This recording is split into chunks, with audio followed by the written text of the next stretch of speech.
2004ஆம் ஆண்டு சுனாமியில் தமிழகம் மிக கடுமையாக பாதிக்கப்பட்டது. 2004இல் சுனாமியில் தமிழகத்தில் மட்டும் 6065 பேர் இறந்தார்கள்.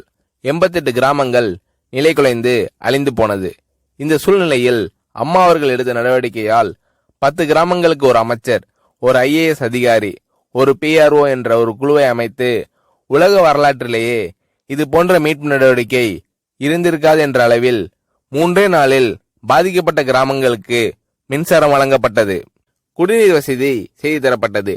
இந்த மின்னல் வேக நடவடிக்கையால் அப்போதிருந்த இந்திய ஜனாதிபதி அப்துல் கலாம் மற்றும் அமெரிக்காவின் முன்னாள் அதிபர் கிளின்டன் ஆகியோரின் பாராட்டுகளை அம்மாவின் அரசு பெற்றது.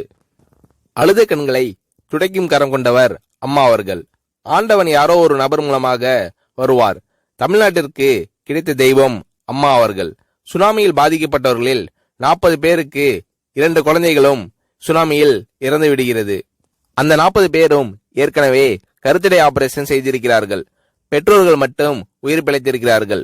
உயிர் பிழைத்தவர்களுக்கு இனி குழந்தை கிடையாது என்ற நிலையில் அவர்களுக்கு கருணைவு ஆபரேஷன் செய்து அவர்களில் பல பேருக்கு குழந்தை பிறந்து அந்த குழந்தைகள் இன்று பள்ளிக்கு சென்று கொண்டிருக்கிறார்கள். நாகப்பட்டினத்தில் அம்மா அவர்கள் மீனவர்களை சந்தித்த போது மீனவர்கள் கதறி அழுதார்கள்.